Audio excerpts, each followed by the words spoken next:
election for June 16th, 2022. The time is 4:30. I'm Margot Schaub, and I serve as the Library Commission Affairs Analyst.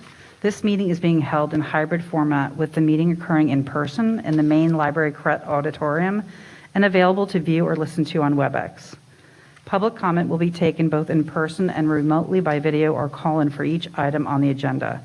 We will conduct public comment with attendees in the Crete first, and then move to WebEx for public comment. Each comment is limited to 3 minutes unless otherwise noted. Members of the public can observe the meeting using the WebEx system by following the link in the library's event calendar or by calling local 1-415-655-0001 and entering the access code, which is 2495-191-7705.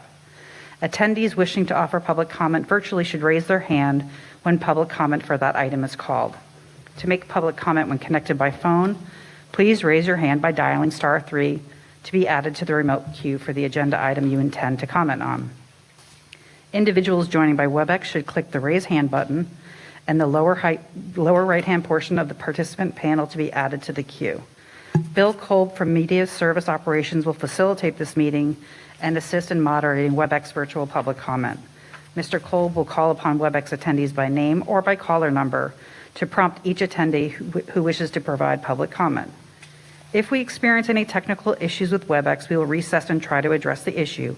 Please try logging back into WebEx if there are technical problems. Library commissioners in attendance are President Connie Wolf, Commissioners Ono, Mall, Lopez, and Bolander. Thank you, and welcome to the June 16, 2022 Library Commission meeting. To those of you here in the Crete Auditorium, we're delighted to see you in person, and we are very pleased to welcome our virtual audience via the WebEx platform. We have a very full and exciting meeting ahead, but we will begin with reading our Ramaytush Ohlone land acknowledgement. The San Francisco Public Library Commission acknowledges that we occupy the unceded ancestral homeland of the Ramaytush Ohlone peoples, who are the original inhabitants of the San Francisco Peninsula. We recognize that the Ramaytush Ohlone understand the interconnectedness of all things and have maintained harmony with nature for millennia. We honor the Ramaytush Ohlone peoples for their enduring commitment to Mother Earth. As the indigenous protectors of this land, and in accordance with their traditions, the Ramaytush Ohlone have never ceded, lost, nor forgotten their responsibilities as the caretakers of this place, as well as for all peoples who reside in their traditional territory. We recognize that we benefit from living and working on their traditional homeland. As uninvited guests, we affirm their sovereign rights as First Peoples and wish to pay our respects to the ancestors, elders, and relatives of the Ramaytush community. We recognize to respectfully honor Ramaytush peoples, we must embrace and collaborate meaningfully to record indigenous knowledge in how we care for San Francisco and all its people. We will now turn to item number 1, but I would like to just remind people that there are materials at the back of the room here in the Crete Auditorium, and you may also download the materials on the Library Commission page, sfpl.org. So item number 1, we have a total of 8 agenda items today, and this item is a discussion and possible action on a resolution to adopt findings to allow teleconference meetings under California Government Code Section 54953E. Before us for consideration is a draft resolution adopting the findings necessary to hold this meeting remotely or in hybrid format. We will open public comment for our commission discussion on item number 1. We remind members of the public that their comments need to address this agenda item only. Members of the public who wish to make public comment on WebEx, click the raise hand button in the lower right-hand portion of the screen. And if you have called into the WebEx dial-in number, please press *3 to line up to speak. Operations, how many people have joined us today via WebEx?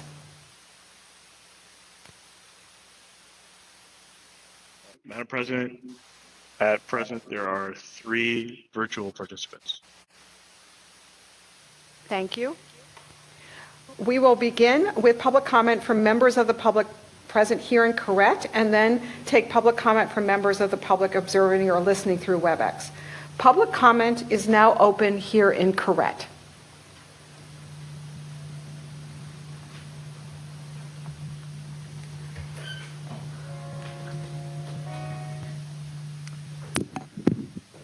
Good afternoon, commissioners and others present. The agenda item here, I believe as before, starts out with the word discussion, the explanation, continuation of remote meetings, discussion and possible action to approve a resolution.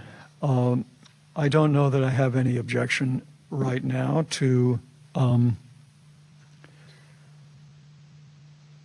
approving this and having hybrid meetings, but I do think that in the past, and I haven't yet heard any discussion, in the past there has been no discussion.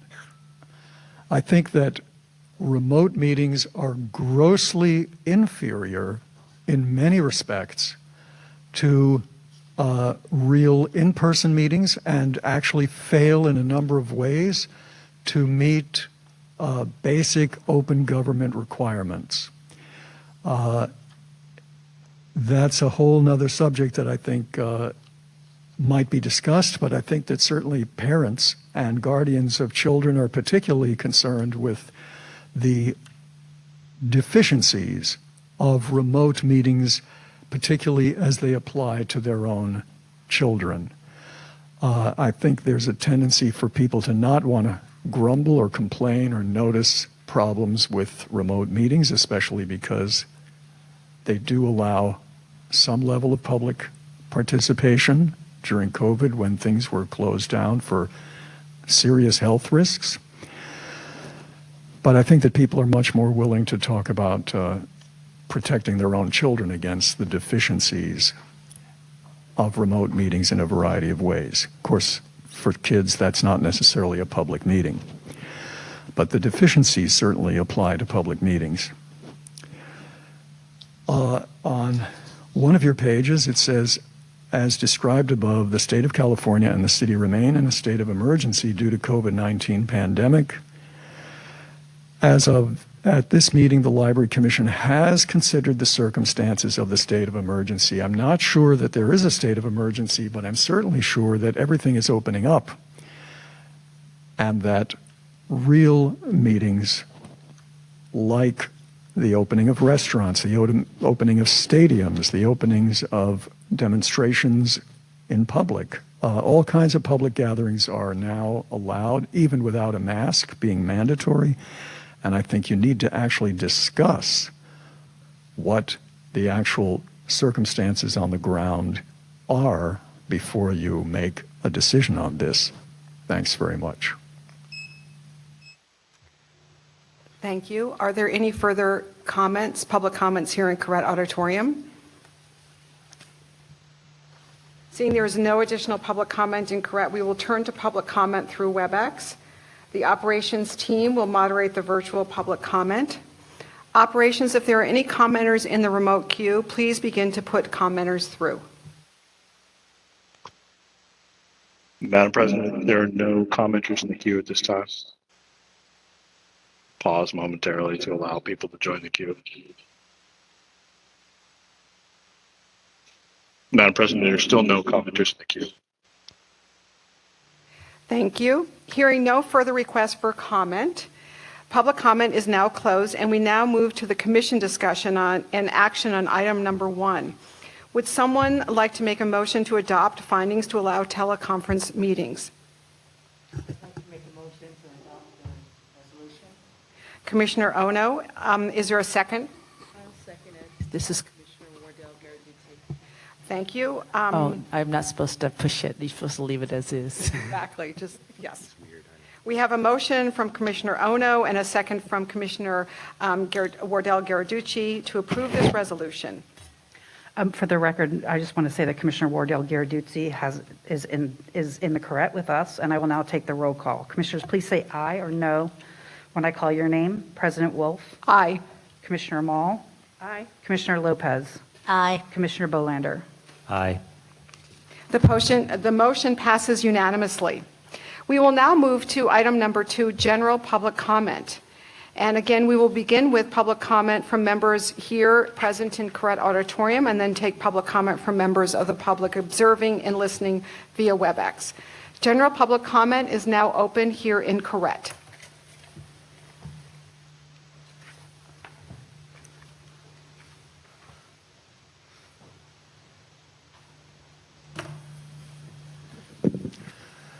Peter Warfield, Executive Director of Library Users Association, Library Users 2004 at yahoo.com, and P.O. Box 170544, San Francisco, California 94117-0544.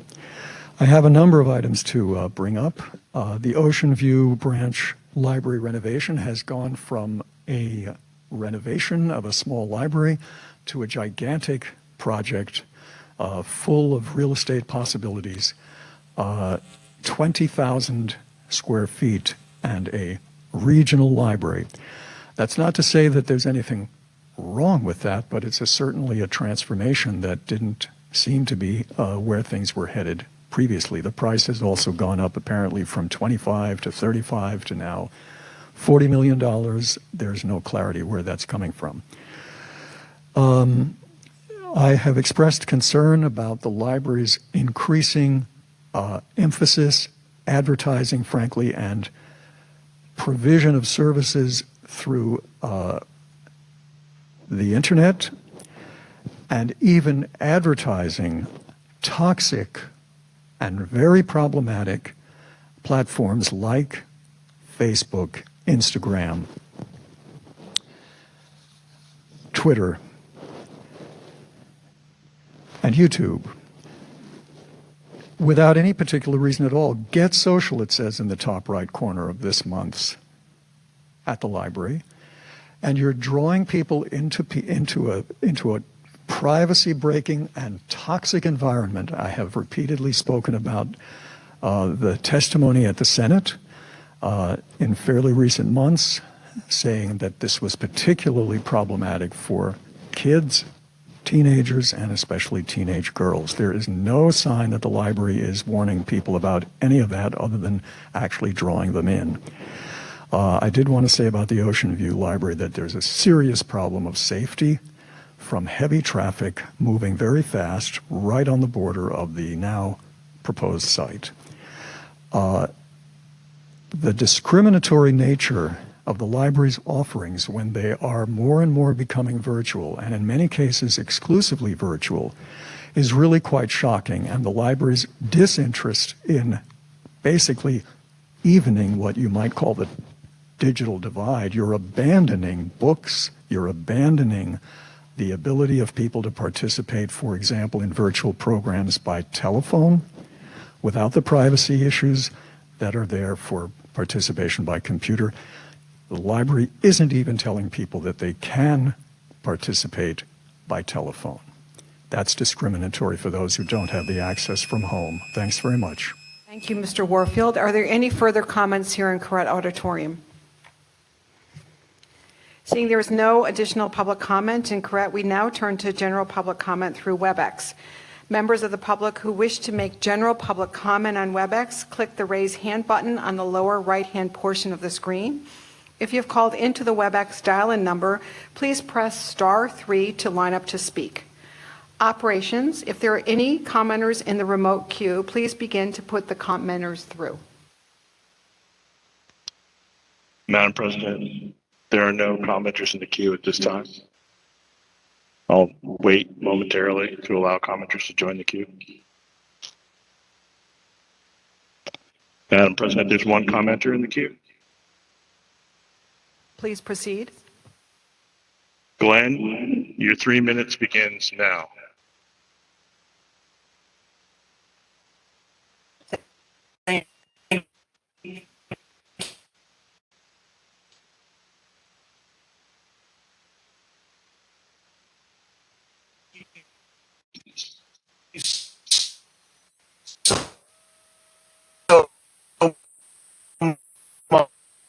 Much.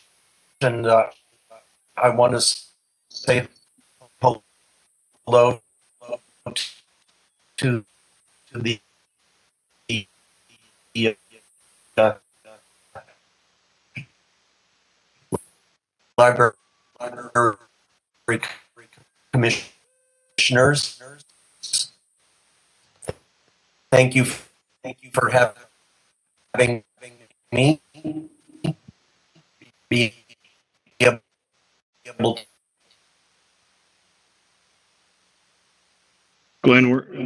trouble hearing what you're trying to say. I think you might have a bad connection.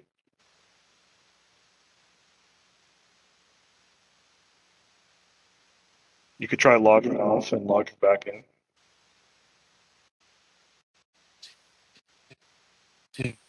To well, participate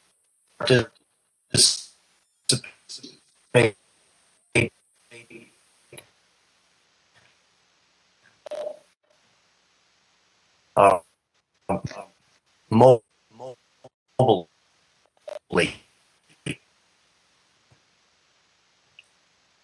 Uh, uh, I wanted to uh, say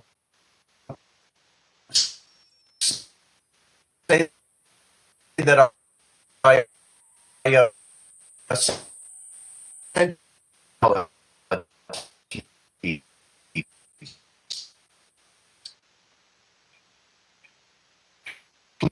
please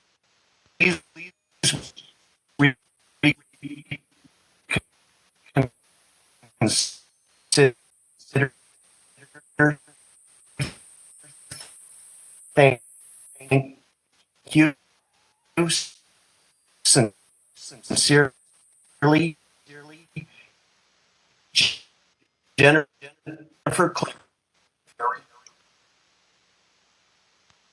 I can't cut him off.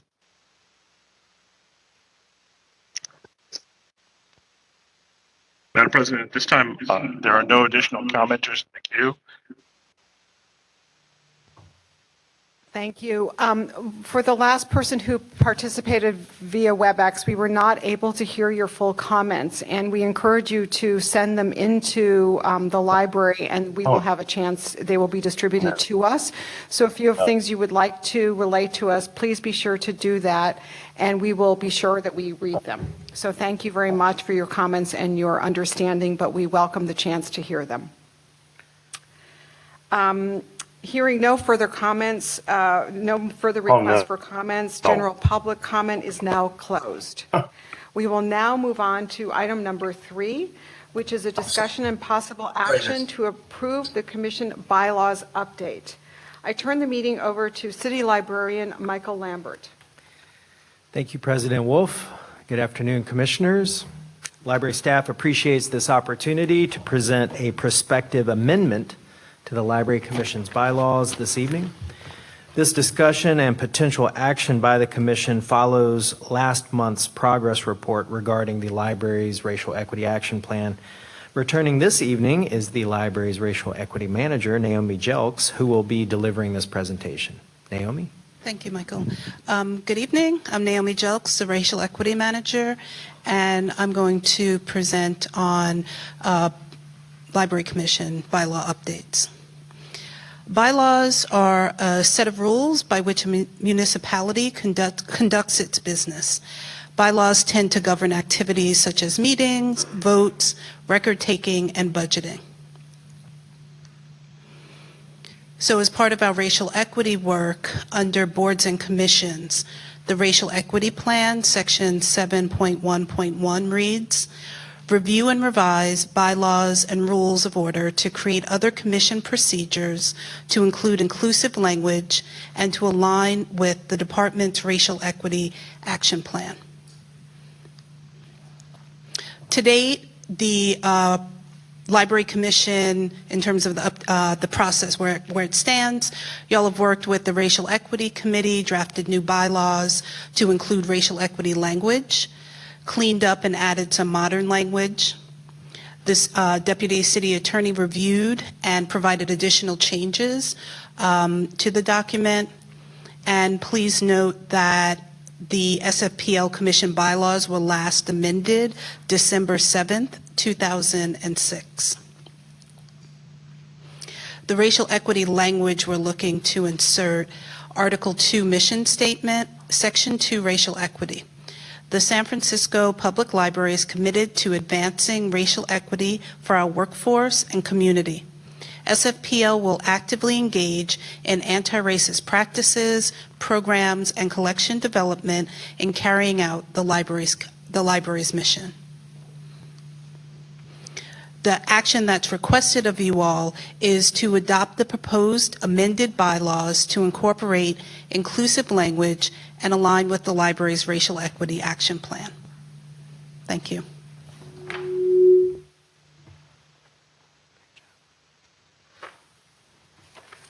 Thank you very much. This was an important part of the efforts to ensure that all the language of everything that guides us here at the library is inclusive and reflects the goals and vision.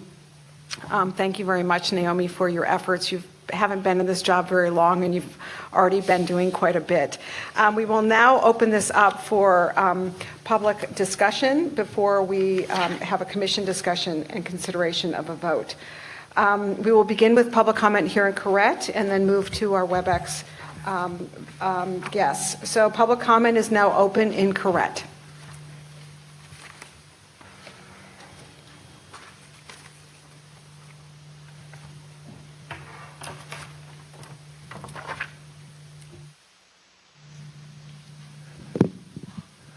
Peter Warfield, Executive Director of Library Users Association, Library Users 2004 at yahoo.com, and P.O. Box 170544, San Francisco, California 94117-0544. And I say that not just to repeat something, but because I think it's important for people to be able to contact each other as they would in a real meeting, able to walk up to each other and say, I liked what you said, I didn't agree with what you said, and so on, and actually to promote conversation and discussion and democratic consideration.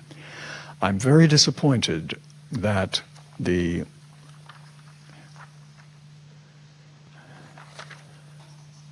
text of these bylaws has not been provided to the public through the presentation that was just made. There is indeed on the first page mission statement a section 2 that has been added that talks about the racial equity piece, and that's fine. The version that I'm looking at of this document has a lot of lines, vertical lines in the columns on the left side, and it's not clear to me what that represents. I'm used to seeing documents where that represents change, and those things are generally known as change bars. So the one thing that's clear is that there's a new position. There's no Library Commission Secretary anymore, apparently. The person who was helping you do your work, that staff person, is now called the Commission Affairs Analyst. I think that is actually very confusing for people. People are very familiar with all over the city with library commissions being contacted through the secretary, being things being clarified and so on. And I think that that's essentially, you haven't talked about what ultimately is a power grab by the city librarian, because it seems that this person is not doing what the Section 5 requires, which is the functions annual evaluation of the city librarian and secretary for the Library Commission at least once a year. Update of the statement of purpose, annual statement of purpose. I haven't seen one of those. I don't even know what they look like. I don't even know if it exists. I have requested it yesterday and haven't gotten anything. The functions that you've already got don't seem to be happening at all. The new title, I think, is extremely confusing for anybody who's not very experienced in understanding that the function of the secretary, at least here, is supposedly done by the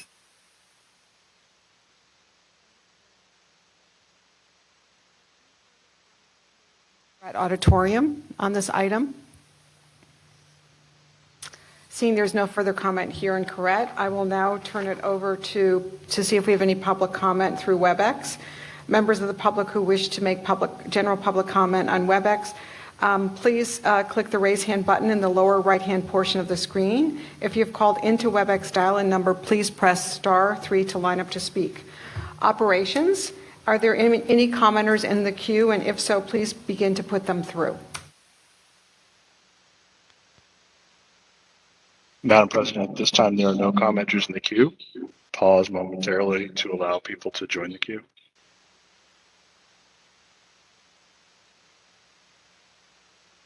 Madam President, there are no commenters in the queue at this time. Thank you. Hearing no further requests for comment, public comment is now closed, and we now move to the commission discussion and action on item number 3. Would a commissioner like to make a motion to approve the updated commission bylaws as presented? I move. Commissioner Mall, a second? Second.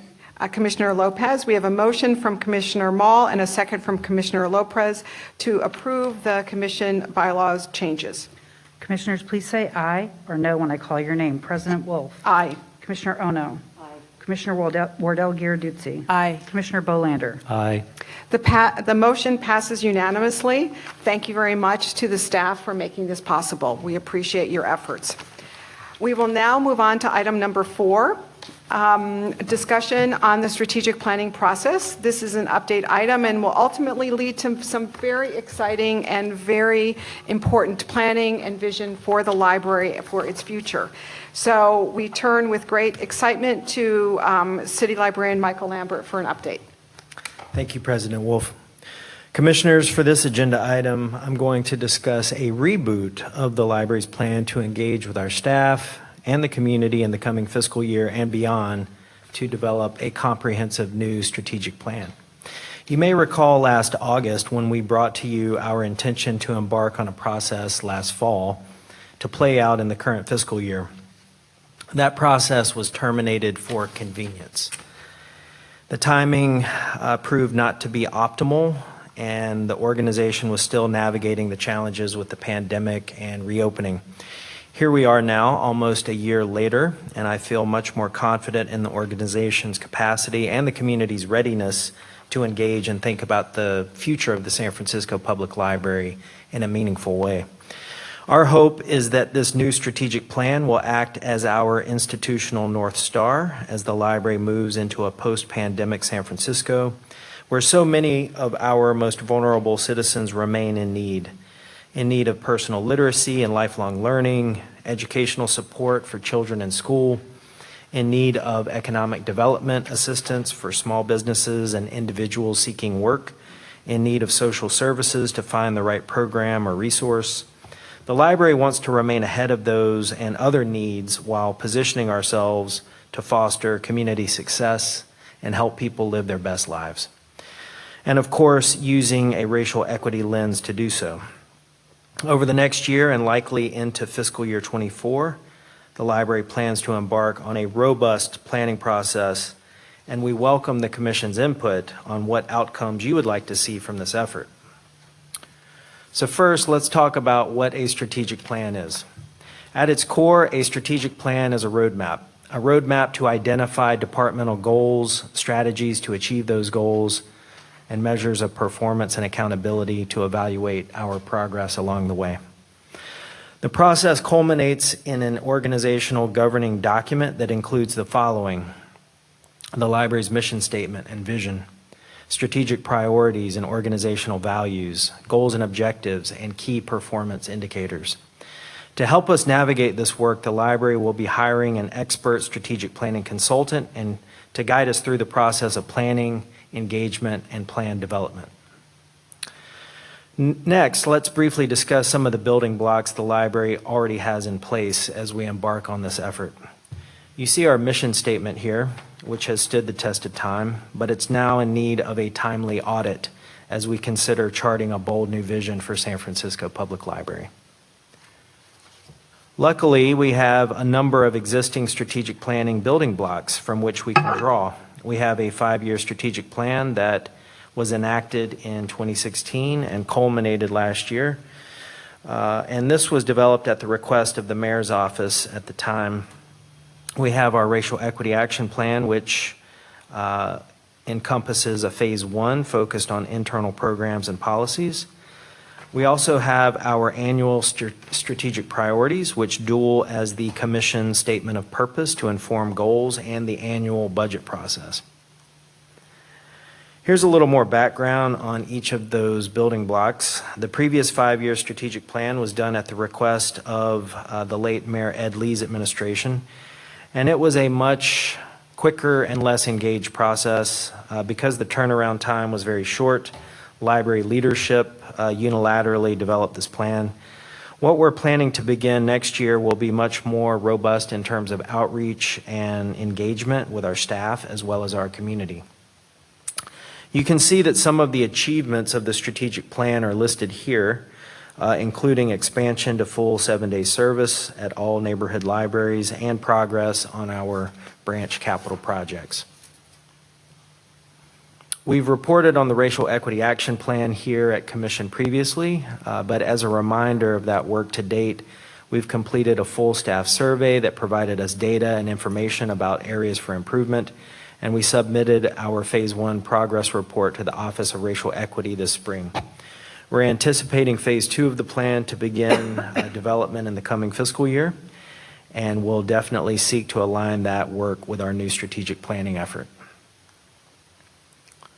As part of our divisional work planning process, we also create an annual strategic priorities document for the entire organization. As I mentioned, this duels as the Commission statement of purpose that you utilize for the budget process. And you can see several highlights of fiscal year 22 listed here, including the LPF ballot measure, restoration of hours and services, and programming to support San Francisco's ongoing economic recovery. We expect to have the fiscal year 23 strategic priorities ready in the coming weeks. Some general notes on the proposed scope of work and timeline are listed on this slide. We expect to be able to release a new request for proposals a little later this summer, and after a rigorous solicitation process completes this fall, we hope to begin a contract in early 2023. The scope will involve extensive engagement with numerous internal and external stakeholders. We certainly want to hear from everyone about what they see as the future of library service for the San Francisco Public Library and their aspirations for this community. Ultimately, we hope to have a number of deliverables at the completion of the project, including a strategic plan, toolkits to achieve implementation, and the underlying data appendices. So that brings us to the conclusion of this presentation, and I want to stress just how excited we are to begin this effort. This strategic plan will provide a foundational document for the library as we move into the next era of library service in San Francisco. As you can see on this slide, we want to leave the Commission with an opportunity to share your feedback on what your desired outcomes would be from the upcoming strategic planning initiative. You all, as our policy-making governing body, wield a critically important voice in this process, and we look forward to your robust engagement and support in the coming months ahead. Thank you, and we're more than happy to answer any questions you may have after public comment. Thank you very much, City Librarian. That was really wonderful, and we really appreciate your efforts to rethink this opportunity. I think the timing couldn't be better, and really look forward to what it will result in. So at this point, we will open for public comment before Commission discussion on this item. We will begin with public comment here in Correct and then move on to those joining us via WebEx. Public comment is now open here in Correct Auditorium.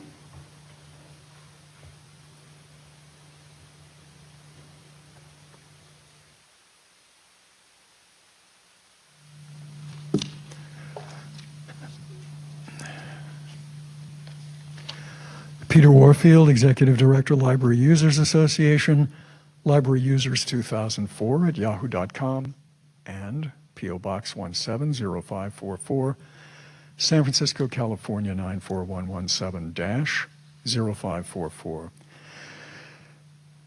The concept of a strategic plan is certainly worthy.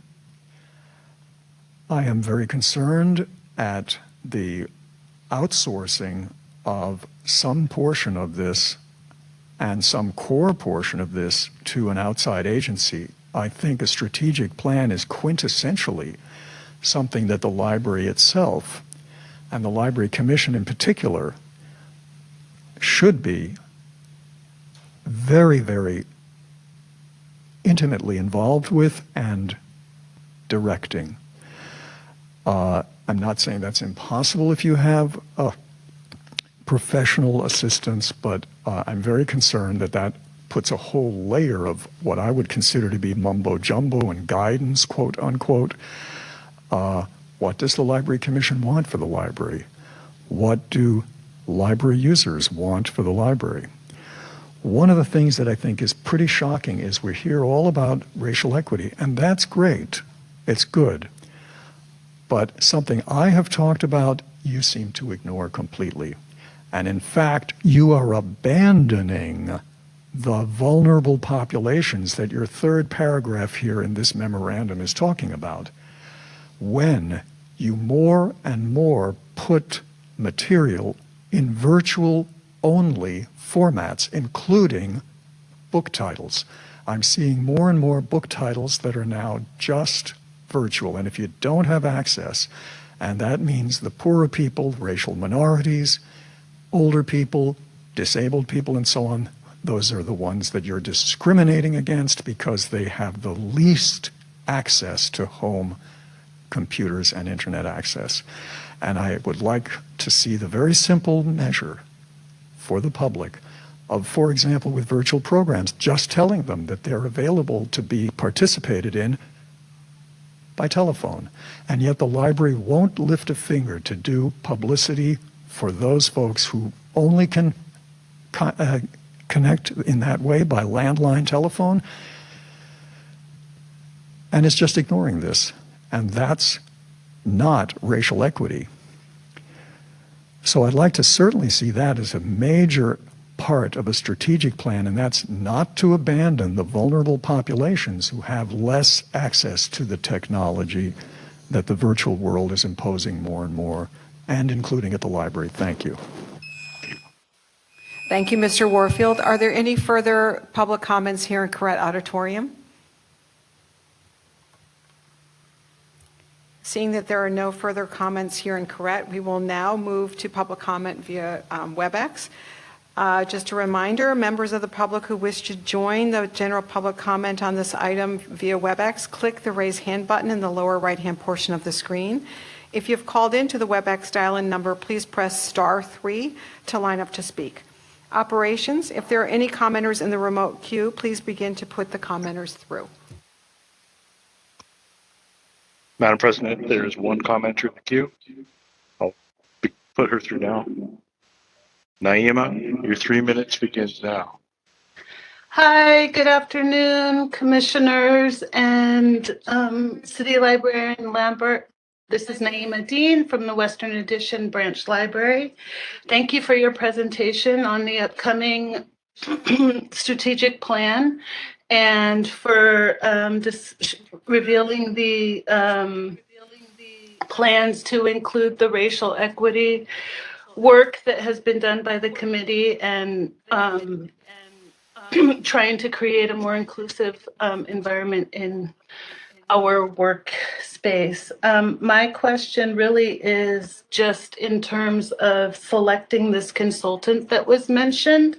I'd like to hear a little bit more about that process. Will staff be involved in selecting a consultant? What considerations will there be for this consultant to be a representative of a BIPOC community, since so much racial equity work will be considered in this strategic plan? That's really it. Just a little bit more insight into how that process is going to take place would be appreciated. Thank you.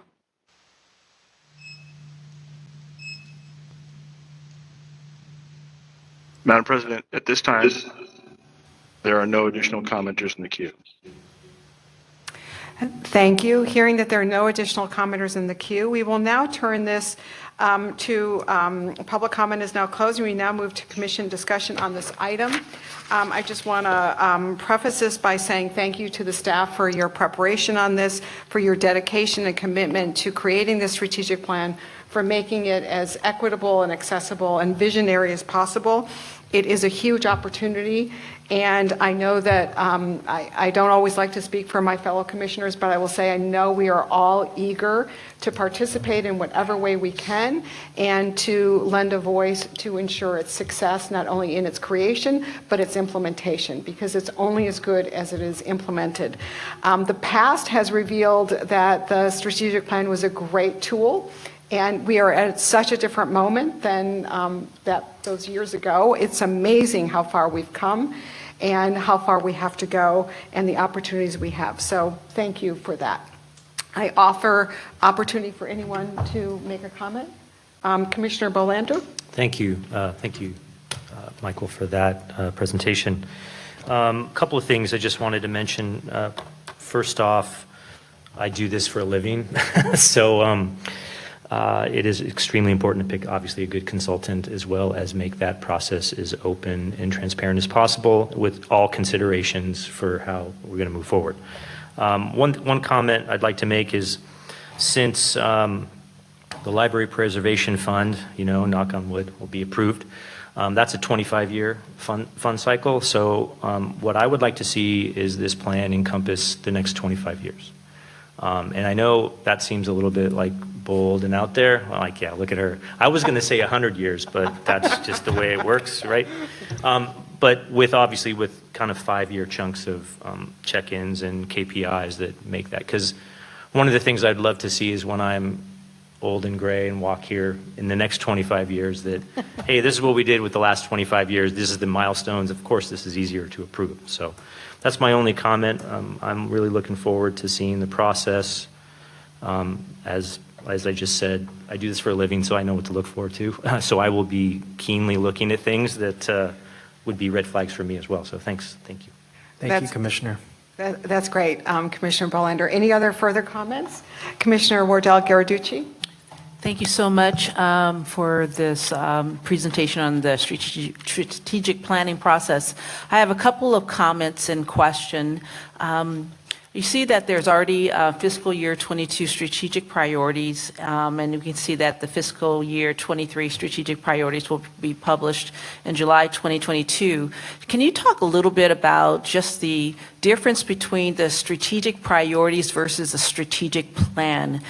Some organizations have actually abandoned the planning piece, and not that they're no longer planning, but they say the priorities allows them to be flexible, and they're able to continue moving whatever organizational goals forward. So, and plans traditionally have been static. They're time-based, and by definition they're traditional, and we're in a very non-traditional time. And so I know for sure that anchor institutions such as universities actually, or some of them, are moving away from plans to just focus on strategic priorities that are more short-term, that can be touched in by the governing body at more frequent intervals, and plans are actually something that we're actually starting to move away from, even though that we're still planning.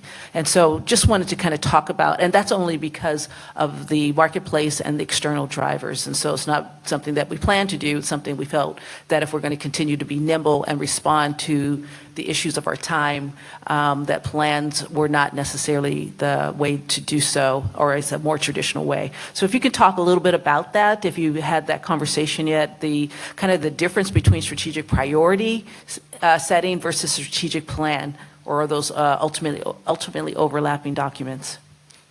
Thank you for the question, Dr. Wardell-Garaducci. It's an excellent question, and I think that there are different schools of thought and different philosophies around, a 5-year strategic plan versus a framework that allows you to continuously scenario plan and evolve in a more nimble nature to be responsive to changing conditions in your environment. And, in this organization, I think we have historically adopted the best of both worlds.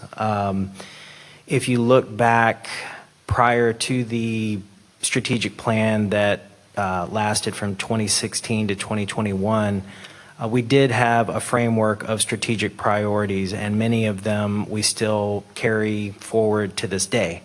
So essentially literacy and learning, youth engagement, digital strategies, partnerships, a commitment to organizational excellence.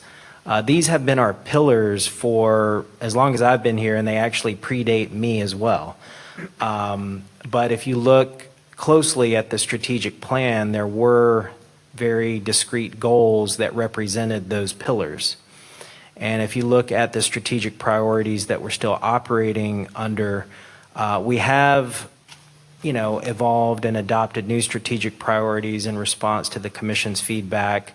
I know years ago, Commissioner Mall requested that we create a new strategic priority around facilities maintenance and capital projects. And so we have reflected that in our strategic priorities. More recently, we've created a new strategic priority around supporting San Francisco's economic recovery. But with this process, it's an opportunity to audit our mission, chart out a bold new vision for the organization, refresh our priorities while also codifying some discrete goals and objectives that will carry us forward for an indeterminate amount of time. I mean, part of this exercise is going to be to bring in, the best-in-class consultants to help us think about what we do actually need. And I believe that Commissioner Bolander had some excellent ideas about thinking about our funding renewal for the next 25 years. I believe that we could likely strike a balance and create a framework that has evergreen elements to it that would, preserve for a 25-year time horizon while also thinking about the immediate, 3 to 5 years. It'll be really interesting to see the team that we ultimately get to work with and what their recommended strategy is for our organization and our community. Thank you. Thank you. So I want to just thank the commissioners for their comments. I think you've gotten some really good feedback in terms of the kind of immediacy and the 25-year plan. And but I just want to reiterate a word you have used a few times in your presentation, which is being bold. And I really encourage that at this moment, given the success of the library, the role it's played in economic recovery in the city and during the pandemic. We are really poised to be a leader. We always have been, and we just need to continue to maintain that bold, visionary approach to being a leader in our city, in our communities, but also nationally. So thank you. So now we will turn to item number 5, which is the library reopening update. And of course, we all care deeply about making our libraries accessible, welcoming at all times. So I turn this over to City Librarian Michael Lambert. Thank you again, President Wolf. Library staff appreciates this opportunity to provide a progress report on our efforts to restore hours of operation in our neighborhood libraries, as well as resume library programs and services. Our Chief of Branches, Rebecca Alcala-Veraflor, is here, and she's joined by our Chief Analytics Officer, Randy McClure, in presenting this update. Rebecca? Good afternoon, Commissioners. Thank you for having me. My name is Rebecca Alcala-Veraflor, and I am the Chief of Branches, here to talk to you about our branch reopenings. The SFPL has worked tirelessly to restore 7-day service and evening hours to all of our branch locations. I am happy to share that we successfully opened Excelsior Branch for 7-day service on June 11th. So yay! This coming Saturday, we have another exciting milestone with the opening of our mission site at 1234 Valencia. More to come on that. 7-day library service at this location. Our target opening dates for Noe Valley and Visitation Valley are July 23rd.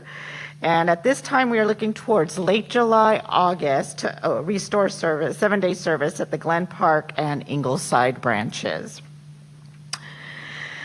Once we have those open, we will have all 28 locations back to 7-day service. So that's exciting. All right, so a little bit more about Mission Branch.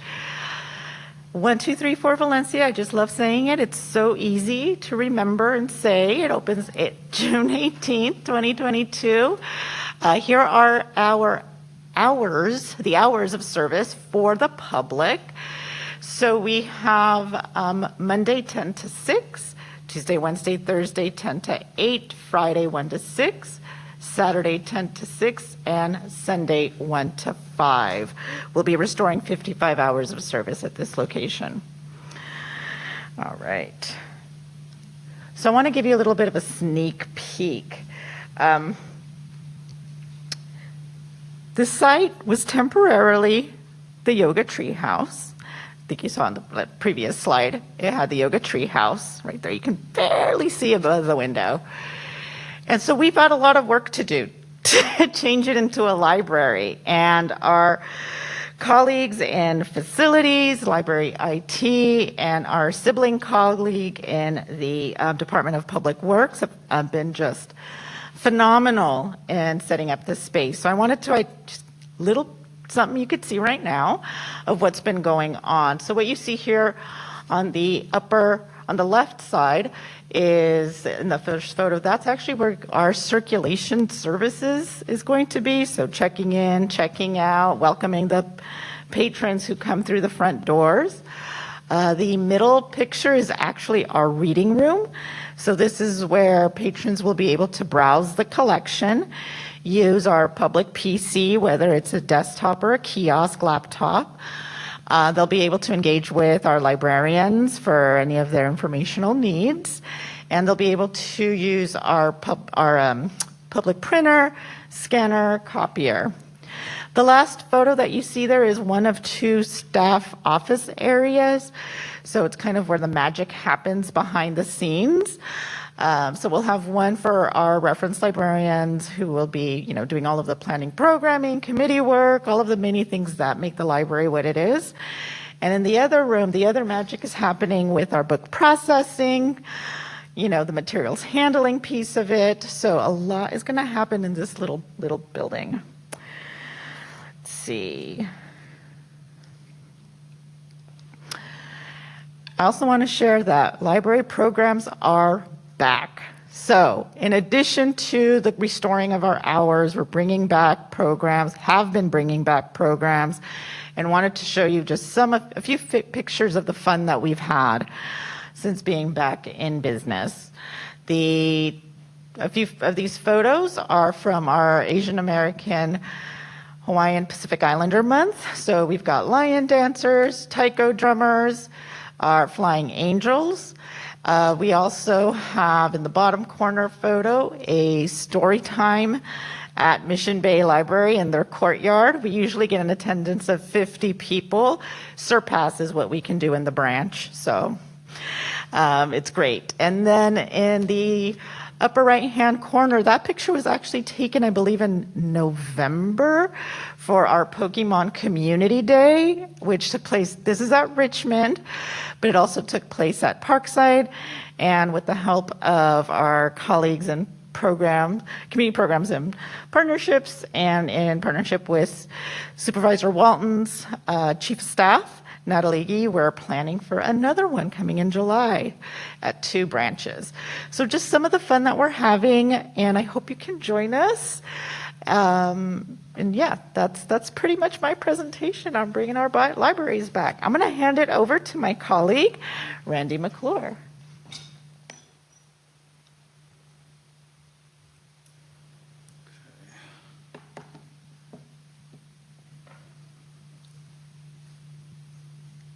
All right, thank you. Good evening, Commissioners. My name is Randy McClure, and I'm going to walk you through a handful of slides updating you on some of our key performance metrics. So this first slide shows our monthly visitor traffic dating back approximately 1 year as we started at the time at which we started the reopening process. And you can see for really the last 6 months or so, we've steadily ticked up in foot traffic to where we're now welcoming just shy of 250,000 visitors per month. The upcoming months, including June through September, are typically our highest months of traffic during a year. So we'll be keeping a close eye on those months this summer to see if that remains the case. This slide shows our circulation dating back nearly 3 years now. The orange on this slide represents electronic circulation, while the blue is our physical circulation, and they're stacked to show the total number of circs on a monthly basis. Physical circulation, again, that's the blue area, is trending at about 2/3 of our pre-COVID level, while electronic, the orange area, remains strong. The split generally remains in the range of 50-50, with physical surging slightly beyond that threshold in the last several months. That's the percentages you see there. I've circled in red the top right side of the graph, which shows that we've achieved 1 million in circulation in 2 of the last 3 months, March and May. And that's a strong benchmark for us internally, which was true both pre and post-COVID.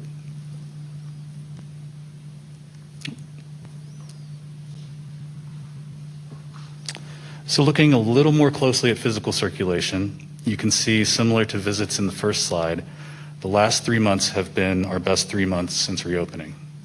That's the red circle again.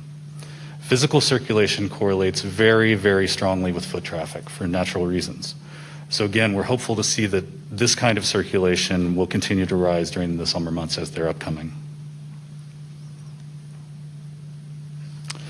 Electronic circulation, though, isn't showing the same growth pattern, but it does remain robust. Our May numbers, in fact, were our highest in several months and looked more like the circulation we were seeing throughout most of last calendar year, 2021. That's the red circle arrow back to 2021.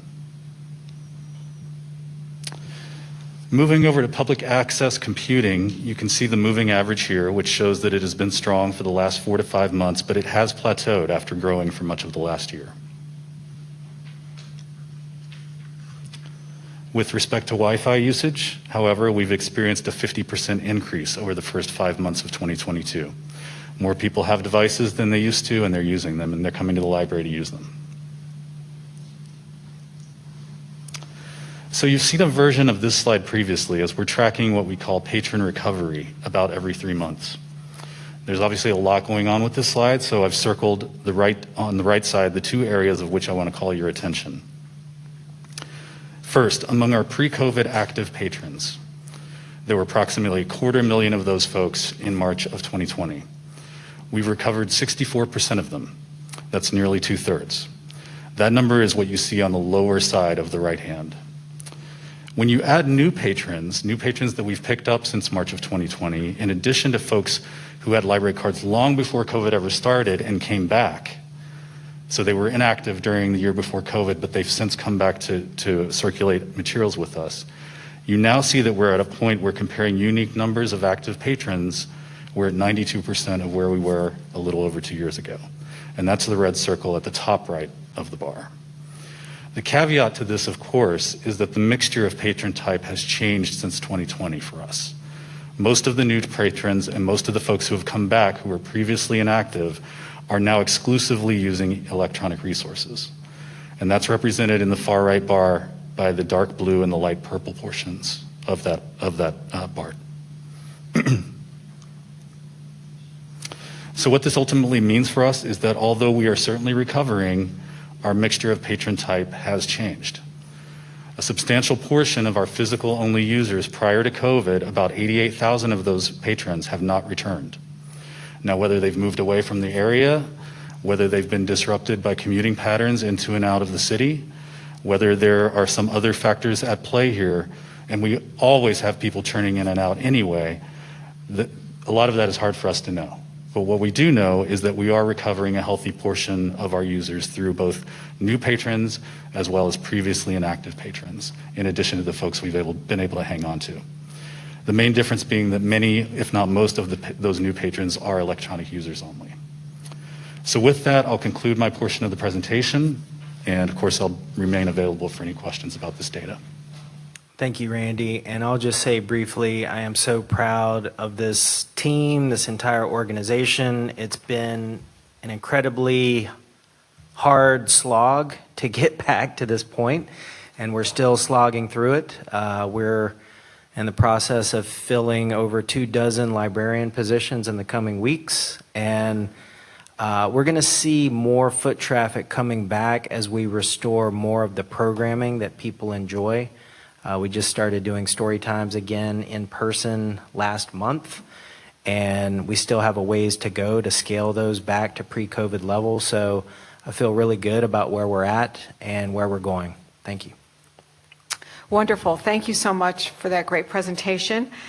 We will begin with public comment about this item from members of the public present here in Correct Auditorium, and then we'll take public comment from members of the public observing and listening via WebEx.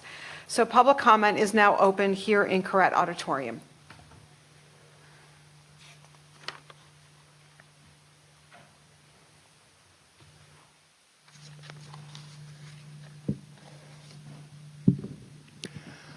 Peter Warfield, Executive Director of Library Users Association. We are independent of any library or library vendor and are working to make libraries better. We can be reached at libraryusers2004@yahoo.com and P.O. Box 170544, San Francisco, California 94117-0544.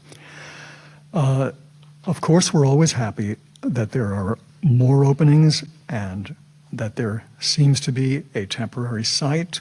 I'm not sure what I heard was right. I heard something about 65 hours. 1, 2, 3, 4 Valencia looks like it's totaling 35 hours, and only one evening a week in a library that has had 3 evenings a week, and that evening is only till 8 o'clock. You've chopped off the last hour of that evening, as the library has done with apparently all of its branches.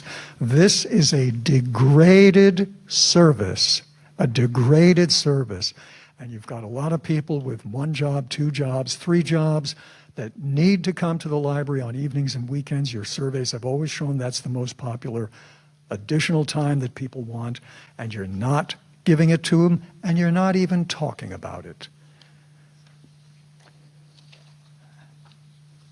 With respect to the statistics, I recommend very highly a book that I read in junior high or high school, and I believe it's recommended in colleges nowadays, How to Lie with Statistics. At one point, the presenter talked about how foot traffic drives physical books. Well, yeah, but if you're opening less hours, and if you're continually giving less and less books, and in some cases forcing people to read the electronic version or forget it, there is no book, then you are discriminating against the people who have book preference. You're certainly discriminating against those vulnerable populations I've spoken of before who do not have computer access with internet. You're not offering it at the library.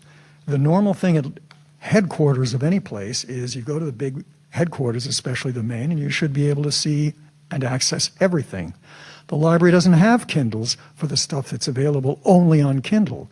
The library doesn't have all of that stuff that's electronic available to anybody who walks in any door of any location, and that's very poor. It's also discriminatory against the vulnerable populations that I've mentioned before: minorities, poorer people, older people, disabled people, and so on. You need to stop thrilling yourselves about the wonderfulness of electronic access when that's all you offer in some cases and the most you offer in others. Thank you. Thank you, Mr. Warfield. Are there any further public comments here in Correct Auditorium? Seeing that there are no further comments in Correct Auditorium, we'll turn to potential commenters on WebEx operations. If there are any commenters in the remote queue, please begin to put the commenters through.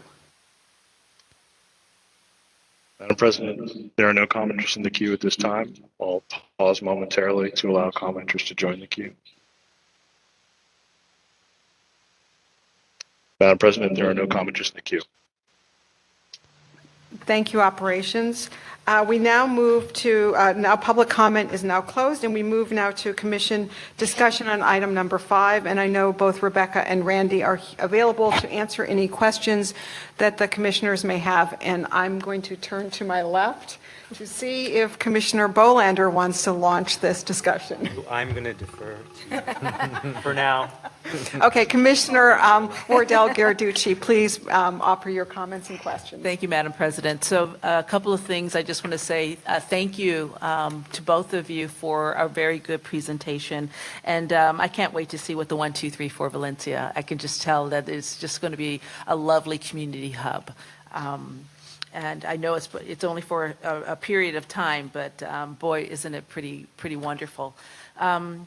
I wanted just also to comment to Randy. I remember when your position was created. I remember when this commission had said how important it was to have someone that can aggregate data to help it drive our decisions. But first of all, you needed to understand what the data meant. And I remember when you took on this role. You know what? My favorite of all of this is this particular graph right here, where it shows what happens with individual patron usage.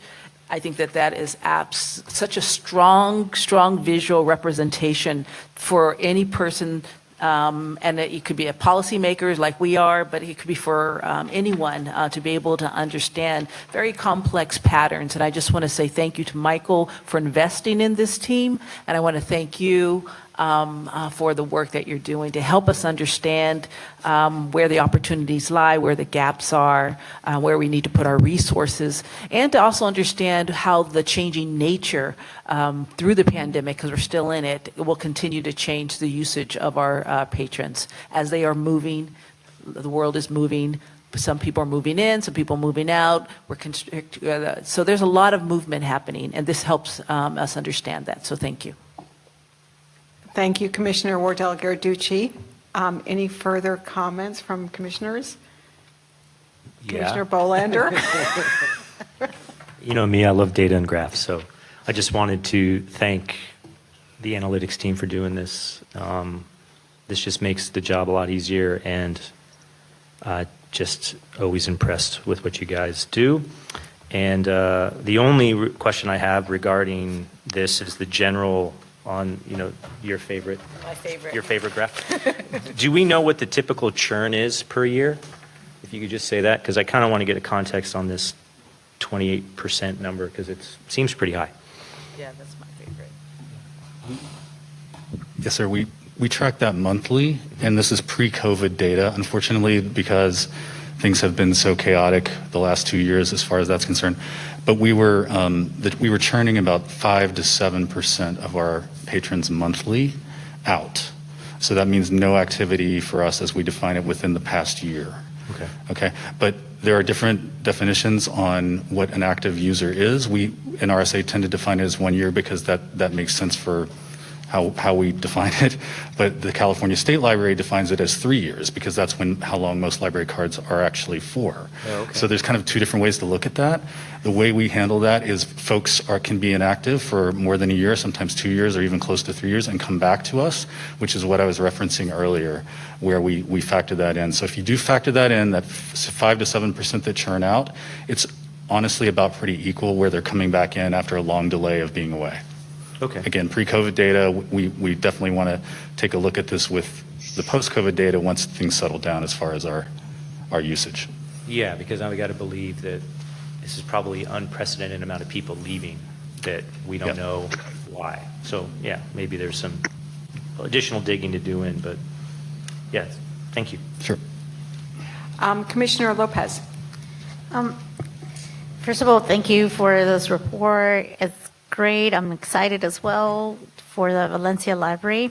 I do have a question in terms of the data as well, and that is the numbers indicate all the branches correct. So I was wondering, and maybe not for this, obviously not for this meeting, but in the future, I would also like to see, individual numbers for the different branches, because as neighborhoods change and, and as the demographics of those neighborhoods change too, I would like to see, more specific in terms of, how some libraries are being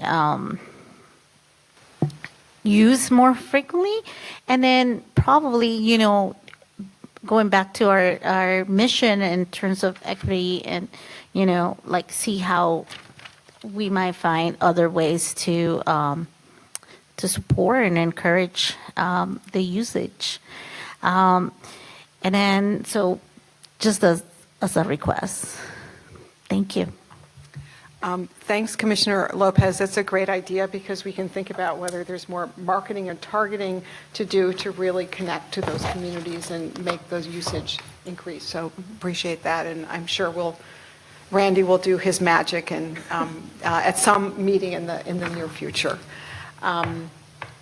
So thank you very much for that presentation, especially Rebecca and Randy. I had the pleasure today with Commissioner Mall to go visit 8 different branch libraries this afternoon, and it was just wonderful to see them in full action, full of people, children, adults, and it's really wonderful to see the staff engaged and excited about what they're doing. So thank you for your efforts, and of course the data is just always delicious and so informative. Wow, I wouldn't even have said that.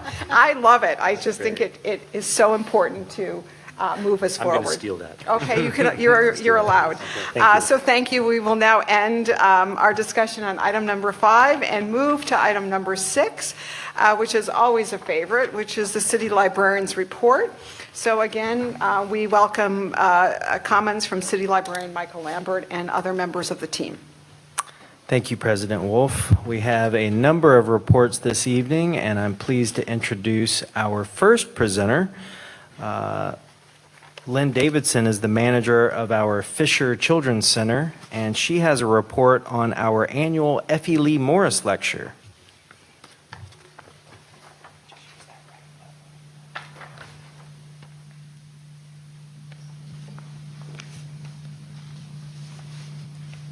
Thank you so much, Mr. City Librarian. Thank you, members of the Library Commission.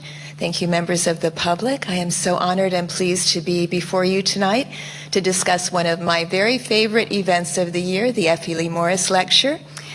And as Michael said, my name is Lynn Davidson. I'm the program manager at the Main Library Children's Center. And I am going to tell you about a wonderful experience we had 2 weeks ago tonight on June 2nd when we welcomed our special guest speaker, Nicola Yoon. Ms. Yoon is the author of a number of very well-received YA, young adult novels. She is also the first Black female YA author to make #1 on the New York Times bestseller list. And she joined us to talk about her life, her career, and her views on the craft of writing. It was a beautiful, extraordinary experience, and she is one of many Effie Lee Morris lecturers who have joined us over the years. This is an annual event. It's produced by my department, the Main Library Children's Center, in partnership with our African American Center on the 3rd floor, and supported by our partners, the Friends of the San Francisco Public Library and the Women's National Book Association San Francisco chapter. We spoke with Nicola Yoon about the 3 books that you see on the screen. I highly recommend that you read all of them. Everything is about a young girl who has a rare illness that keeps her confined to her home until she discovers that there is more out there for her in the world. The Sun is Also a Star is a book about star-crossed love in our age of borders and immigration. Instructions for Dancing is about a young girl who has the rare talent of seeing the romantic fates of those around her, which turns into a double-edged sword for her. The power of Nicola Yoon's writing was apparent in the event, and it was our great pleasure to introduce her to San Francisco. In just a moment, I'm going to tell you more about our special evening with Nicola Yoon, but I also want to thank all of the staff in the Main Children's Center, the African American Center, and throughout the library who supported this event with their very hard work and their dedication. It was truly a labor of love for all of us. I would also call your attention to the fact that this was a virtual-only event, our second virtual-only event for this particular lecture. We're very proud of the fact that we got these virtual-only events off the ground and introduced them to the public.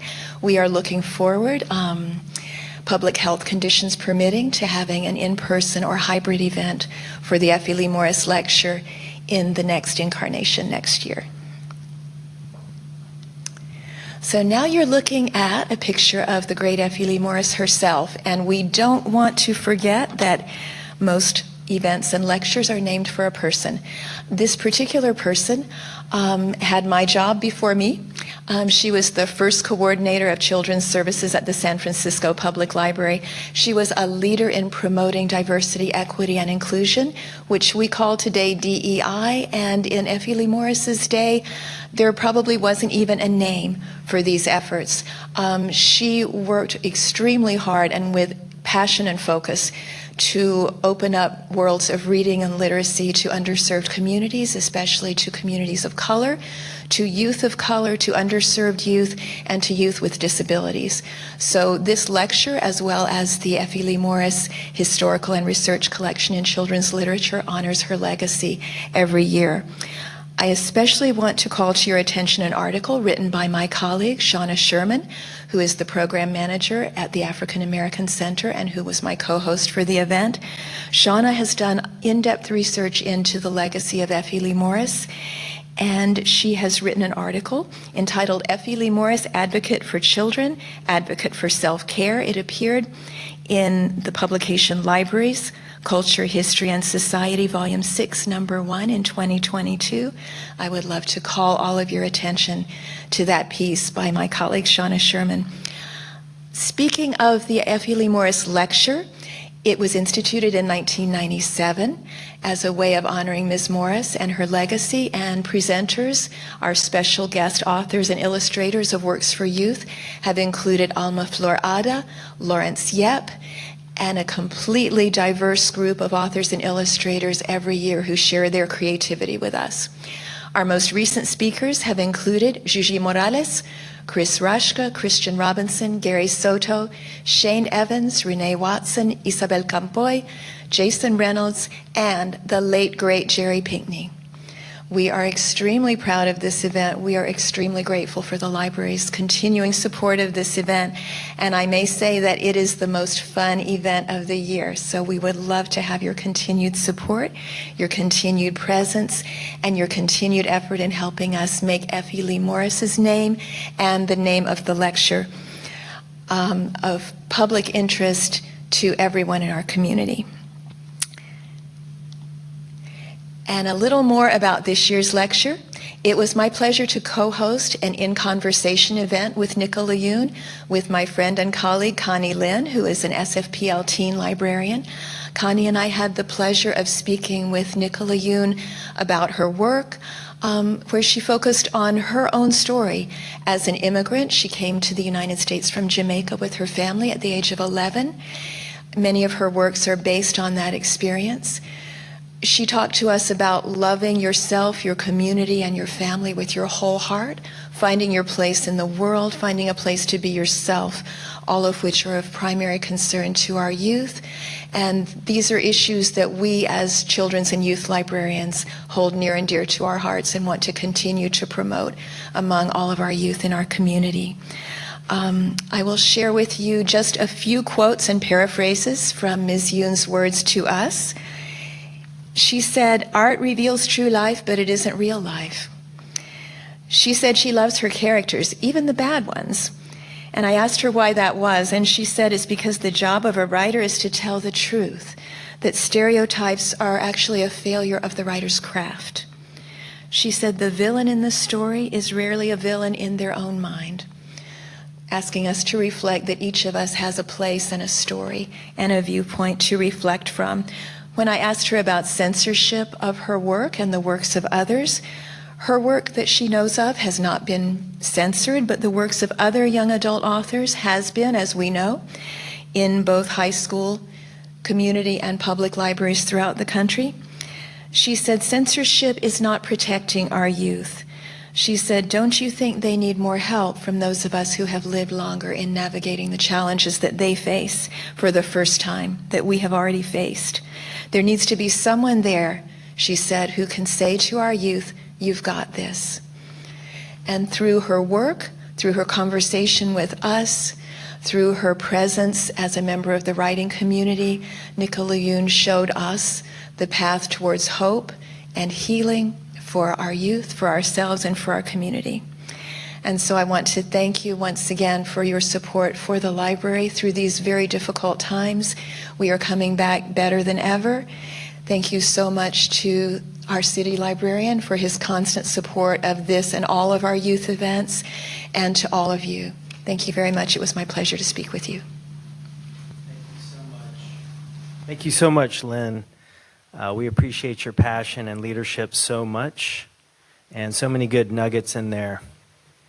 All right, our next presenter this evening is Ruben Balderas, a teen librarian from the Mix at SFPL, and he's going to tell us all about Summer Stride 2022. All right, good evening, commissioners. As City Librarian Lambert mentioned, my name is Ruben Balderas, and I am a teen services librarian at the Mix.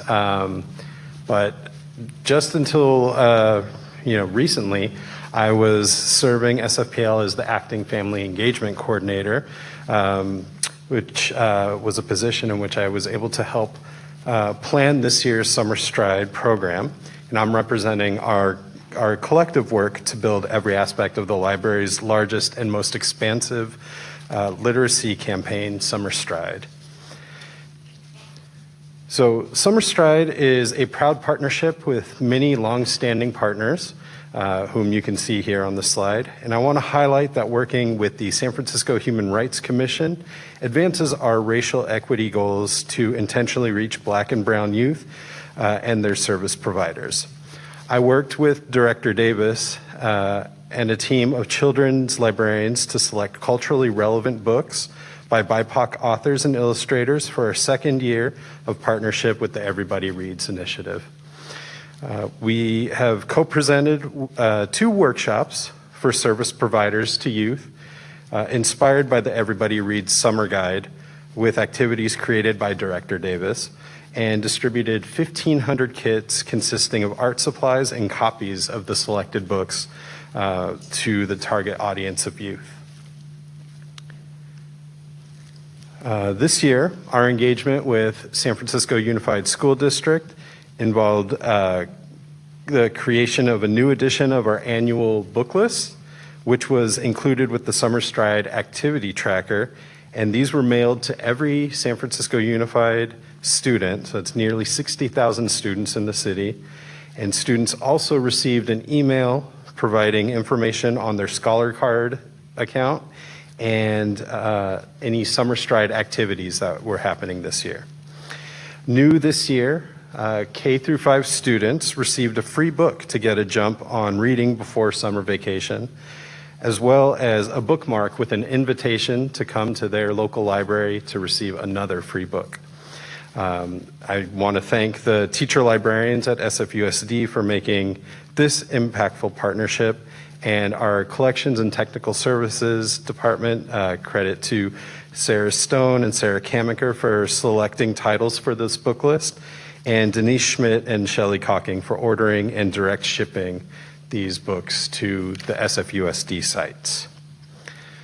So here is this year's tracker and our tote. That tote cannot be bought. It can only be earned through hours of reading, listening, and learning this summer. And don't forget that you all can participate too. So I hope that you and your families have picked up your tracker already or plan to do so very soon. So we're very excited this year.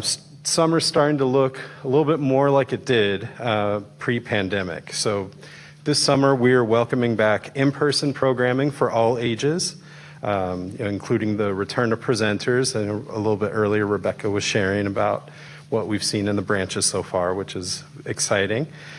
We have STEM activities for youth. The Summer Stride Youth Programming team that I led designed STEM activity kits that are now available at every library in San Francisco for youth to come and pick up. They can take it home, they can engage with it at the library. Librarians can lead programs with them. They can be taken on outreach visits, very flexible. I'm very proud of them.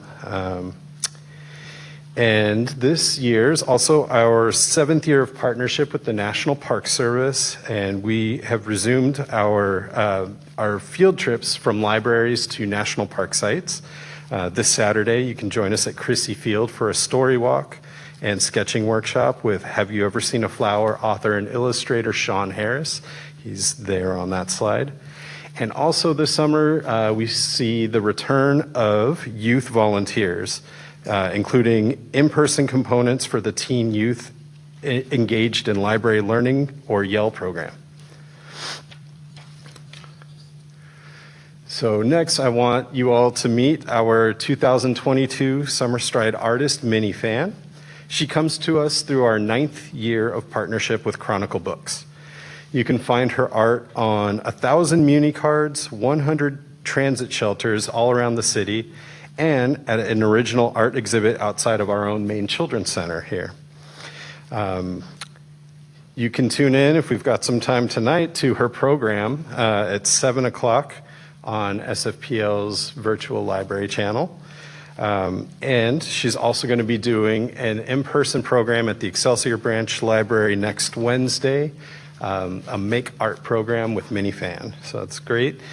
She's also going to be the VIP guest at the Mo Magic Summer Learning Day at the African American Cultural Complex in July, which we're also helping to support. So I want to thank you all for your time and your support. We look forward to talking to you again at the end of summer to tell you how we did. Thank you. Thank you so much, Ruben, and thank you for stepping up this past year as the acting family engagement coordinator. All right, next up we have our resident dynamo from the Bridge at Maine, Alan Wong. He's going to tell you about Tech Week. Hello. Hello, Commissioners. My name's Alan. This is my first commission meeting, so I realize my notes are very small right now. Hello. I'm here to report on Tech Week, SF Tech Week 2022, our annual technology conference for everyone with a week of classes, workshops, and one-on-one help for people to get connected, learn about free resources, and take their next step with technology. We've been hosting at the Bridge SF Tech Week since 2017, with a year off for COVID in 2020, and mostly a virtual event in 2021. But this year, we're very happy and thrilled to be back, both in person and online.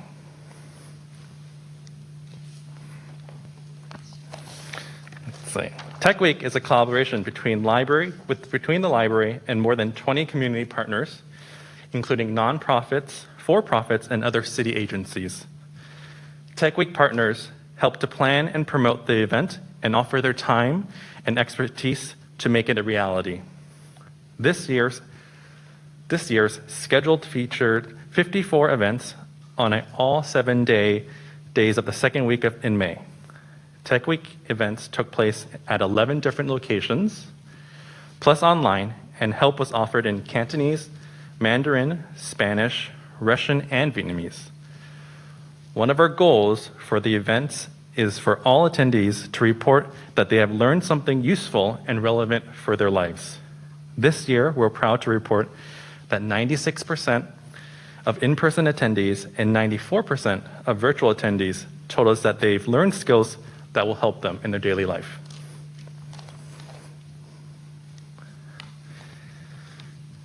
The Tech Week schedule for 2022 featured events in several tracks, designed to be of interest for different technology needs and experience levels. For example, our Families track featured talks from nonprofit Common Sense about kids and technology use. The one-on-one track featured many opportunities to sit down with someone and get individual help with your technology questions, including free device repair and diagnostics from local nonprofit Dev Mission. Our safety track focused on security and privacy, including a talk from the Electronic Frontier Foundation on using password managers and multi-factor authentication.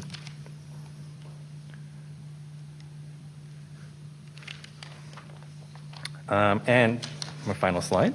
Tech Week participants were asked how they would use what they learned in the sessions, and the responses indicated that the breadth and impact of this week-long event. Just a few of our favorite responses are listed here. Some said they would now be able to connect with their friends and families, while others reported feeling less intimidated by new technology or empowered to try something new. And several participants asked for Tech Week more often, so please stay tuned for some mini Tech Week events and with specific and timely themes in the coming year. Thank you, Commissioners. Thank you so much, Alan. I love Tech Week every year. All right, our final presentation is to introduce our new Facilities Director, John Cunha. In making this presentation, I'd like to turn it over to our Chief Operating Officer, Maureen Singleton, who led this recruitment. Thank you, Michael. So I am excited and honored to announce and welcome our new Facilities Director, John Cunha. His first day was this past Monday, the 13th, and as you know, the Facilities Division is an integral partner in providing safe and welcoming facilities for the public, for our staff, and that division is a key collaborator with our public services divisions, other city agencies, and community-based partners in the provision of services as well as planning for the future of the library. John has over 35 years of experience in the construction industry, with 20 of those years in construction management.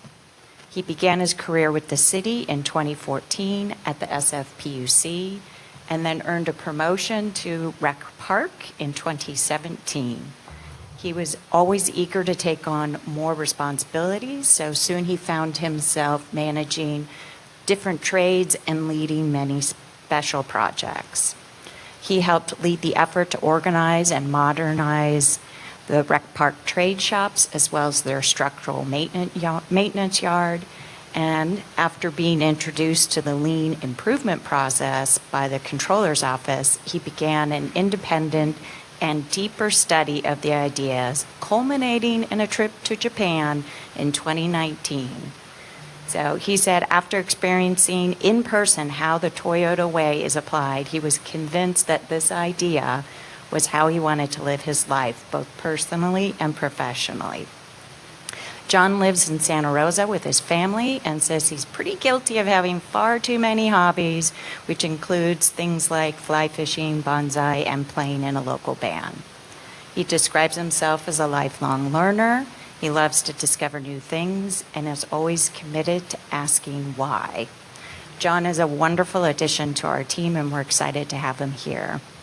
Before I invite him up to say hello and share a few words about himself, I wanted to take this opportunity to thank Charles Coleman and Tremaine Johnson for stepping up and acting as the acting facilities director during the very long recruitment process. But that's how the city process rolls sometimes, as we all know too well. I'm grateful for their leadership and their dedication to the library and all the good work they do. I also want to make sure to take this time to thank all of the folks in the facilities division for the important work that they do on a daily basis, because what they do matters and makes a difference. So with that, I'd like to call up John. Thank you.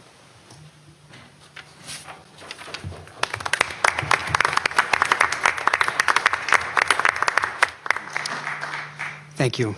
Good evening, Madam President, members of the Commission, Madam Chief of Operations, and Mr. City Librarian, as well as members of the public. So you heard probably enough about me. I've come here from the Department of Recreation and Parks, prior to that, the SFPUC. The first thing I really want to say is I cannot express to you how impressed I've been, not only in the last 4 days, but also throughout my entire recruitment process, at the high level of leadership, organization, focus, and professionalism that I've experienced within this department. Obviously, my boss is sitting here. I'm talking about them, both of them. But that goes all the way down to line staff. Every individual I've met here has been polite and professional, and I've been incredibly impressed. I'm very honored to be here.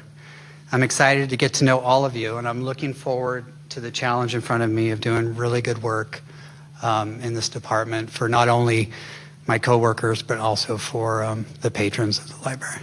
Thank you.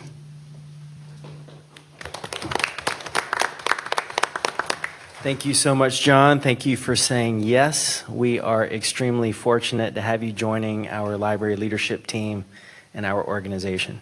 And that concludes the City Librarian's report. Thank you very much. We will now open public comment before the commission discussion on this item. And we'll begin with comments here in Corrett Auditorium and then move to our viewers and listeners on WebEx. So public comment is now open here in Corrett.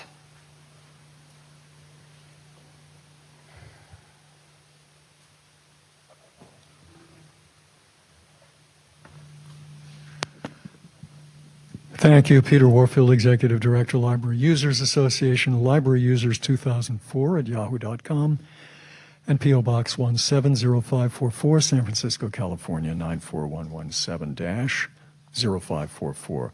I wanted to comment in general on the Effie Lee Morris program on Tech Week, and also thank the folks for the presentations in general. It's always good to hear about the presentations of what's going on at the library. Effie Lee Morris was terrific. I got to know her after she retired, and I considered her a friend and a colleague, though I'm not a librarian and haven't worked at the library.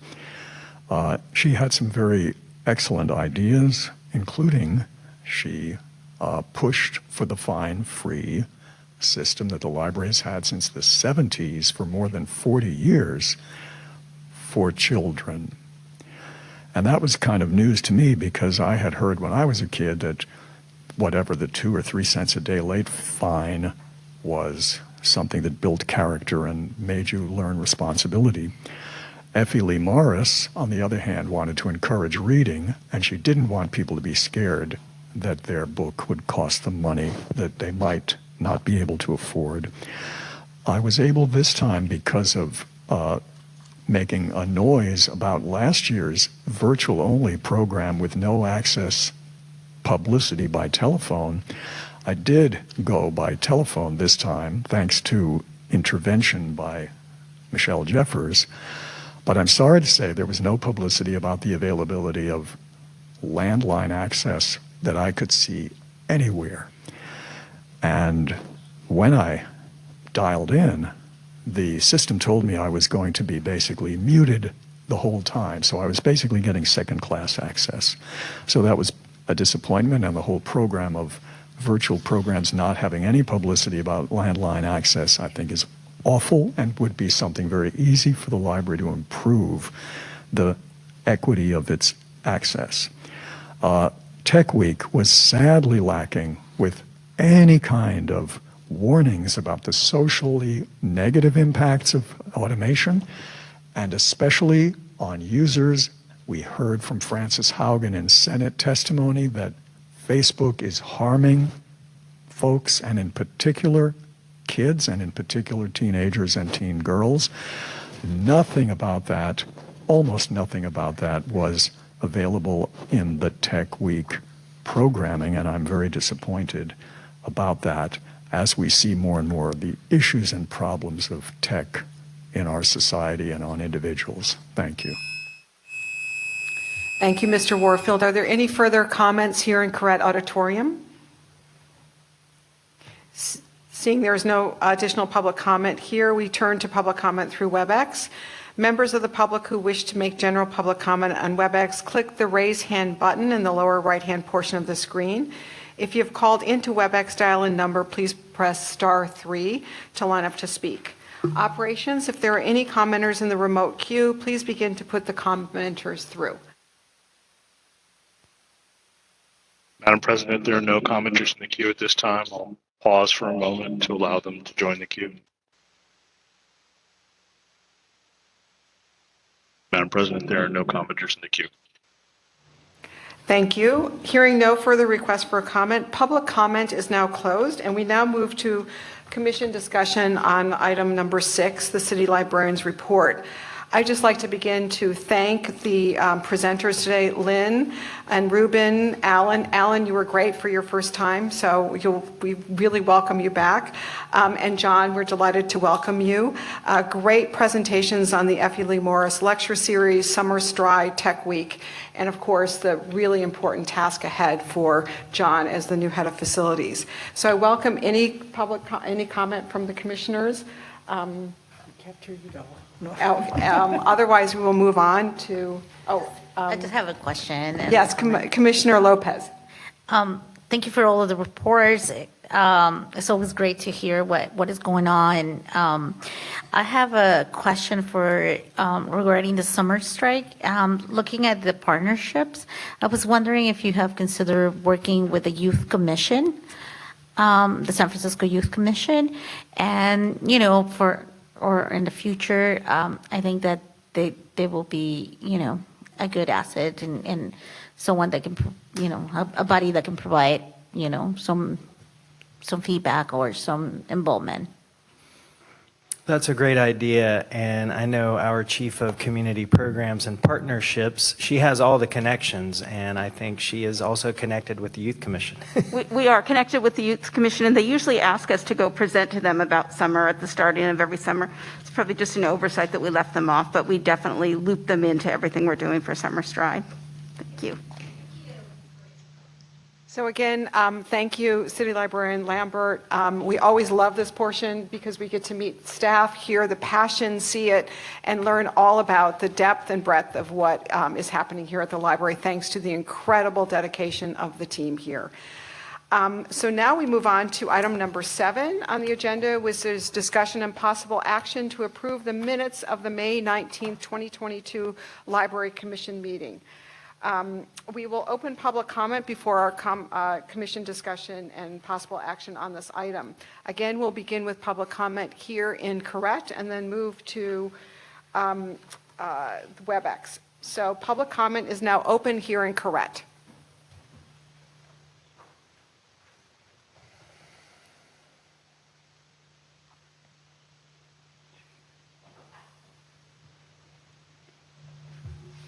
Peter Warfield, Executive Director of Library Users Association, Library Users 2004 at yahoo.com, and P.O. Box 170544, San Francisco, California, 94117-0544. It might help if public comment item number 7 were to mention what the topic is. I had to look at my agenda to see that it was what it is, the approval of the minutes. These minutes are a pathetic joke on your duty to provide information about what happened at the meeting, and I see the city librarian is smiling. My favorite joke is public comment that I'm reported to have made on approval of the minutes. The legally required summary of what was said is here carried through presumably by Peter Warfield made comments about his previous comments in the April minutes. That is not a summary of what I said. You have consistently omitted my concerns with your touting of technology for everybody, in particular Facebook. I mentioned Frances Haugen, I believe, her testimony at the Senate about how harmful Facebook is for folks who are using it, for that matter, not using it. And basically, I think you've completely failed to get serious about what I said, and I think anybody reading this would either think somebody with brain damage was doing this, or that you don't care and in the least about seriously documenting what you're doing and what happened at your commission meetings, including public comment. So I think this is an appalling and a shocking kind of a degradation of what's actually your duty. And your duty is under the Sunshine Ordinance, to summarize what people have said. And this is a sad commentary on your willingness also to listen to people and to give them a fair representation in a summary within your minutes. Thank you. Thank you, Mr. Warfield. Are there any further public comment here in Correct Auditorium? Seeing that there is no further comment here in Correct Auditorium, we turn to a public comment via WebEx. Operations, if there are any commenters in the remote queue, please begin to put the commenters through. Madam President, there are no commenters in the queue at this time.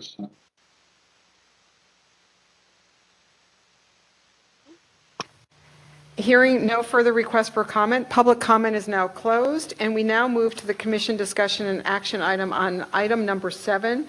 Would someone like to make a motion to approve the minutes of the May 19th, 2022 Library Commission meeting? So moved. Commissioner Mall, do we have a second? Second.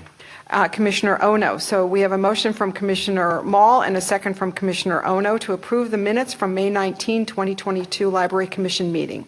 Commissioners, please say aye or no when I call your name. President Wolf? Aye.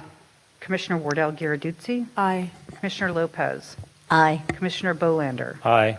The motion passes unanimously. We now turn to item number 7, which is on the agenda, which is adjournment. We will open public comment before our commission discussion on this item. Members of the public here in Correct will go first, and then we'll turn to WebEx. Public comment is now open here in Correct on item number 8, adjournment.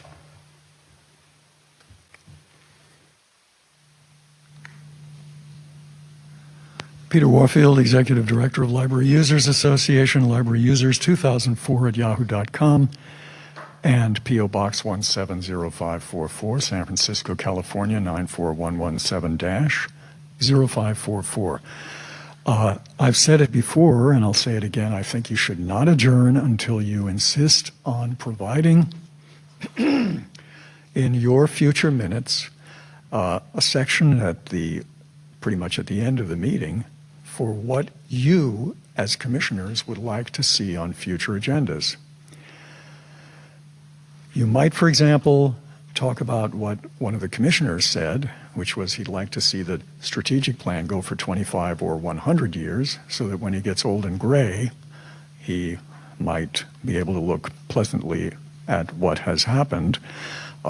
Certainly that might extend beyond the time that he is old and gray, or the rest of us are as well, but that's certainly something that I think ought to be taken up promptly and not wait until you get your professional folks in for a strategic plan, which seems to have expired already. Something that was completely left out, and I think that somebody ought to have asked about it, is if you haven't heard about it, the library lost its case against our position at the Sunshine Task Force that you should be accessible to the public directly by the provision of contact information, and especially emails that you use to do your business. The Sunshine Task Force on June 1st voted 10-0 that the library had violated multiple laws, and that the Library Commission, that the library had by not providing your emails, and that those should be turned over within 1 week. Those have not been turned over yet. I think that it's important for the commission, as many other, if not all other commissioners in the city, make themselves accessible to the public. In many cases, I've seen where the commission has its email address posted on the website.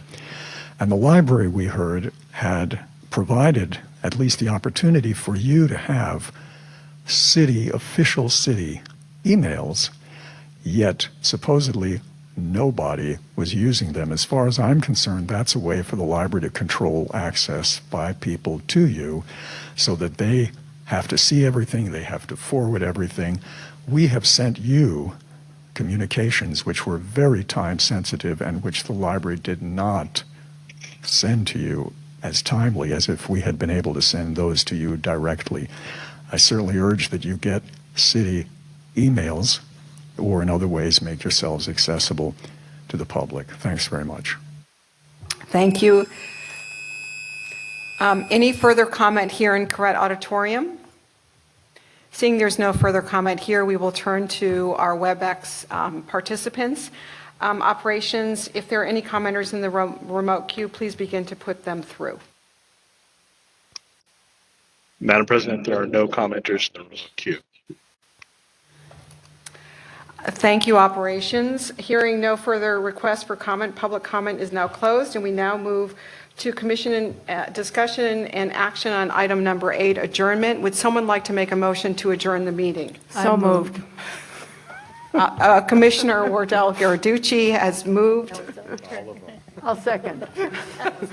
I'm going to go with Commissioner Lopez to second. Fine. I've had my So turn. we have a motion made by Commissioner Wardell Garaducci, a second from Commissioner Lopez to adjourn the meeting. I will take the roll call. Commissioners, please say aye or no when I call your name. President Wolf? Aye. Commissioner Ono? Aye. Commissioner Mall? Aye. Commissioner Bolander? Aye. The motion passes unanimously. The meeting is adjourned, and I just want to say, go Warriors. And if you're not into the Warriors, listen to Minifan at 7 p.m. from the library. So thank you very much, and go Warriors.